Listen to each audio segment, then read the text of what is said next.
Assalamualaikum warahmatullahi wabarakatuh. Halo teman-teman, kembali lagi di The Podcast. Bersama saya Puan Enggar yang akan menemani kalian untuk beberapa menit ke depan.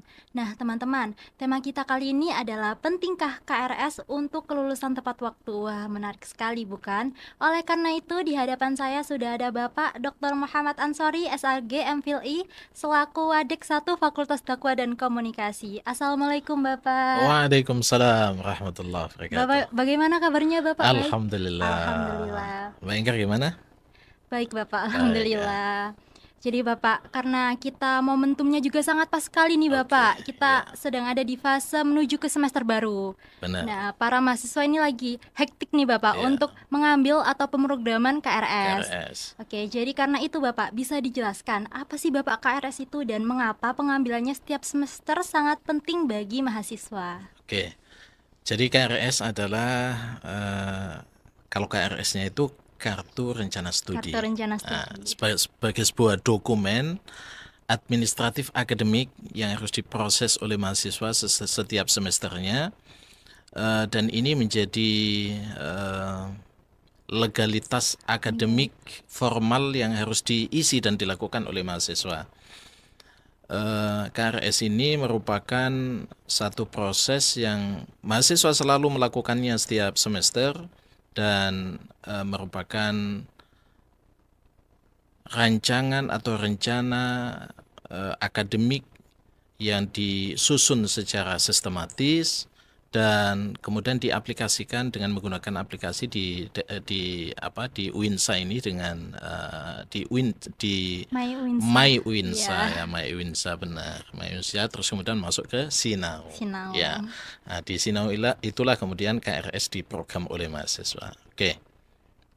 Jadi memang KRS kita tahu sendiri ya Bapak, KRS itu Kartu Rencana Studi yang memang sangat penting bagi para mahasiswa untuk pemrograman mau ngambil matkul apa aja nih nanti. Oke. Jadi untuk bagaimana sih Bapak KRS ini bisa membantu mahasiswa agar bisa lulus tepat waktu dan juga apa resiko jika tidak mengambil KRS sesuai jadwal dan secara kontinu di setiap semesternya? Oke. KRS ini merupakan rencana akademik yang terstruktur, yang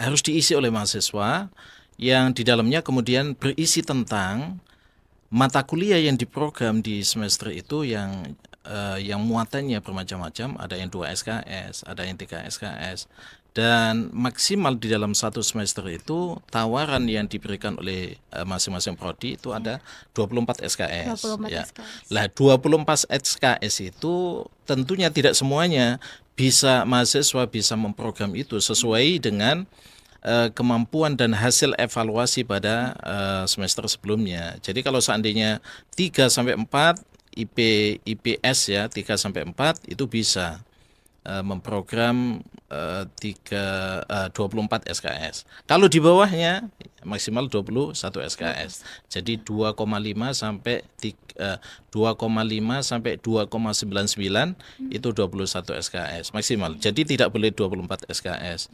Demikian juga ketika di bawahnya 2,0 sampai 2,49 itu 18 SKS. Jadi semakin turun dan ini dampaknya kemudian pada perencanaan perkuliahan yang akan dilakukan oleh mahasiswa ini. Nanti kalau seandainya dia bisa mencapai 24 SKS setiap semester, maka dalam durasi perkuliahan yang paling cepat 3,5 tahun atau 7 semester bisa selesai ya.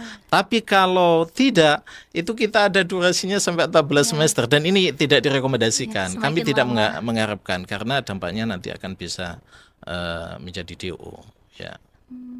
Jadi memang KRS ini sangat penting ya Bapak. Iya, agar sangat kita penting bisa sekali tahu. ya. Iya, oke Bapak. Jadi untuk selanjutnya nih Bapak, adakah pesan atau saran nih dari Bapak untuk para mahasiswa agar lebih disiplin dalam pengambilan KRS? Ya, jadi saya ingin mengatakan kepada para mahasiswa, jadi KRS itu sebagai sebuah dokumen yang menjadi ukuran kedisiplinan dan kredibilitas dari masing mahasiswa. Mereka sendiri kan yang memprogram. Jadi berapa takaran mata kuliah, jumlah SKS yang akan ditempuh di semester yang akan diikuti itu, Dan itu dihitung sendiri oleh mahasiswa, tentunya mengacu pada hasil evaluasi sebelumnya. Sehingga ketika dia sudah menuliskan di KRS misalnya ada sekian mata kuliah, jumlah SKS-nya 24, maka dia harus konsisten dan disiplin dengan itu. Karena di dalam KRS itu sendiri kan juga ada harinya, ada jamnya, terus kemudian ada dosen pengampu mata kuliah, dan itu dipilih oleh mahasiswa, ya, sehingga proses perencanaan perkuliahan benar-benar sudah dilakukan oleh mahasiswa dengan baik. Ketika KRS itu kemudian bisa dipertanggungjawabkan oleh masing-masing mahasiswa dengan kredibilitas dan kedisiplinan yang akan dimunculkan. Dan ini merupakan perencanaan proses perkuliahan untuk mencapai lulus tepat waktu 3,5 tahun atau 4 tahun, 7 semester atau 8 semester, dan paling panjang 14 semester. Dan ini tidak direkomendasikan sekali lagi ya. Harapannya seperti itu. Jadi terjawab ya Bapak, tema kita pentingkah KRS untuk kelulusan? Sangat penting. Sangat penting. Karena ada satu joke lagi. Bagaimana Bapak? Ya, quote yang kemarin sudah saya sampaikan ya. If you fail to plan, you are planning to fail. Wow. Ya, jika Anda gagal di dalam merencanakan, itu artinya Anda sedang merencanakan kegagalan.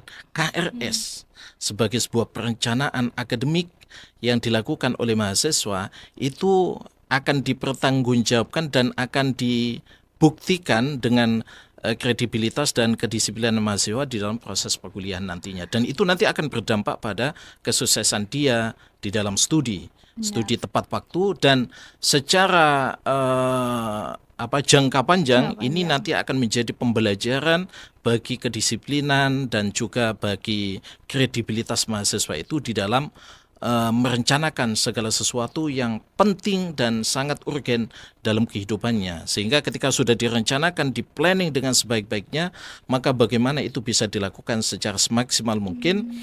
Dan yang selanjutnya, yang kedua, ini adalah KRS ini adalah dokumen dan proses untuk monitoring, validasi, dan pembimbingan. Jadi ini yang seringkali kemudian tidak dimanfaatkan oleh mahasiswa, bahwa KRS ini sebagai wahana untuk membangun komunikasi secara intensif dengan dosen pembimbing akademik, dosen wali, di mana mahasiswa bisa curhat akademik ya, jangan curhat macam-macam ya, jangan curhat tentang yang lain-lain, curhat akademik, curhat tentang Tridharma perguruan tinggi. Terus kemudian bisa mengkonsultasikan problem-problem yang dihadapi di dalam proses perkuliahan, sehingga dosen wali itu nanti kemudian akan bisa memberikan jalan keluar, akan menjadi teman untuk berdiskusi tentang bagaimana proses perkuliahan ini nanti akan dilakukan dengan sebaik-baiknya oleh mahasiswa. Lah itu dimanfaatkan. Sebenarnya tidak hanya momen KRS-an saja dengan dosen wali, tapi KRS itu sebagai momentum yang sangat tepat untuk membangun komunikasi yang lebih intens dengan dosen wali. Gitu ya. Benar sekali. Saya sebagai mahasiswa jadi lebih paham nih Bapak urgensi tentang KRS itu sendiri. Baik, tak terasa Bapak kita sudah ada di penghujung. Saya ucapkan terima kasih sekali karena Bapak sudah meluangkan waktu untuk hadir, dan juga untuk teman-teman yang sudah menonton, saya ucapkan terima kasih. Saya Puan Enggar pamit undur diri. Wassalamualaikum warahmatullahi wabarakatuh. Waalaikumsalam warahmatullahi wabarakatuh.